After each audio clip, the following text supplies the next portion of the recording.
Assalamualaikum sahabat ruang belajar, apa kabar semuanya? Semoga sehat selalu. Ketemu lagi dengan saya, Eko Prastyo. Selamat datang di Ruang Belajar. Membangun kebebasan finansial itu butuh jalan, butuh kesabaran. Jika di video sebelumnya saya sudah membahas tentang apa makna kebebasan finansial dan ciri-ciri orang yang sudah meraihnya, kemudian saya juga melanjutkan tentang langkah-langkah apa saja yang harus kita lampaui untuk mewujudkan kebebasan finansial tersebut. Maka di video kali ini saya ingin menyempurnakan pengetahuan tentang kebebasan finansial itu dengan memilih jalan yang dapat kita tempuh untuk mewujudkan kebebasan finansial itu. Apa saja jalan yang bisa kita pilih? Kemudian bagaimana cara kita menyesuaikan diri dengan jalan tersebut? Yuk simak terus video ini sampai selesai ya. Buat sahabat semua yang sedang bertanya-tanya apa sih kebebasan finansial itu, langkah-langkah untuk mewujudkannya bagaimana, lantas ciri-ciri seseorang yang sudah meraih kebebasan finansial itu apa saja, sahabat semua bisa menyimak video sebelumnya. Di video kali ini kita mulai fokus saja membahas jalan mana yang bisa kita pilih dan relevan dengan diri kita untuk mewujudkan kebebasan finansial itu. Jalan pertama yang dapat kita pilih untuk membangun kebebasan finansial itu bernama worker, saver, and investor. Siapa yang dapat menempuh jalan ini? Yang dapat menempuh jalan ini adalah mereka yang hari ini sedang bekerja di sebuah perusahaan. Mereka yang sedang bekerja baik secara formal ataupun informal. Mereka yang mungkin penghasilannya cuma sekedar UMR, bahkan kurang. Artinya, apapun kamu, siapapun kita, apapun jenis pekerjaan kita, selama kita punya penghasilan, kita bisa membangun kebebasan finansial itu.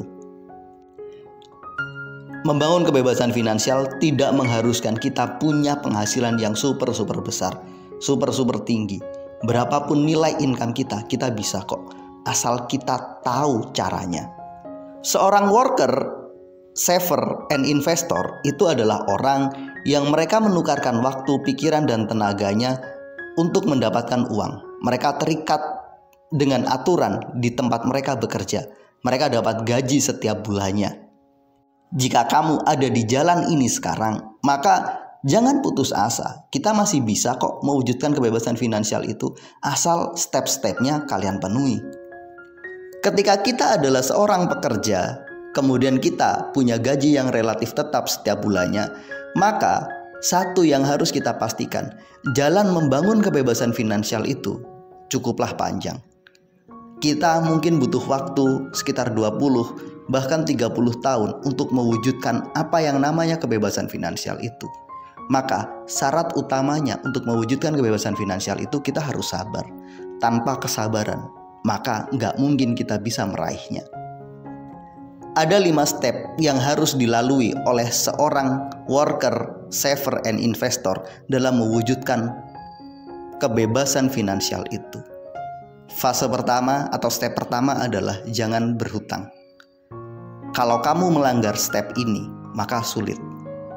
Bagaimana kalau hutang untuk membeli motor, untuk membeli rumah, atau membeli TV, atau membeli smartphone? Ya jangan.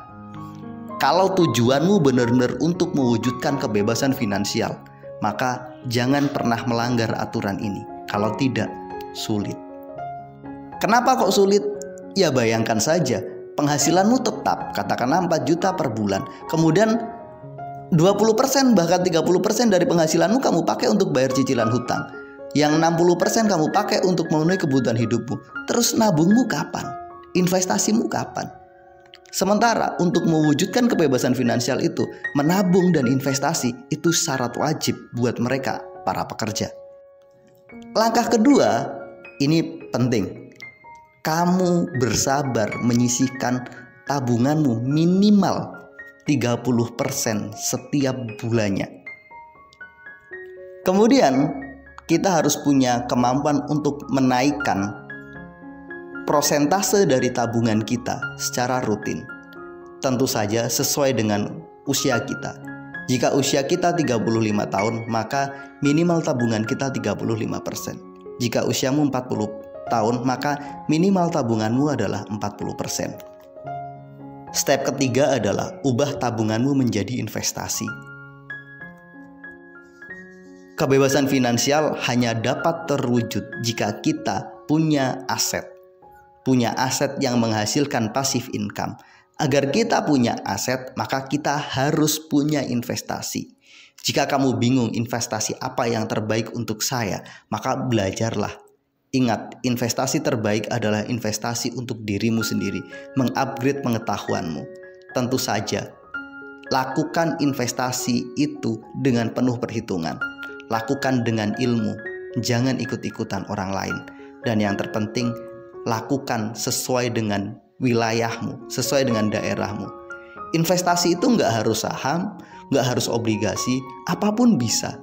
Misalkan kamu ada di daerah pertanian, kamu bisa investasi ke sektor pertanian, peternakan, atau sejenisnya.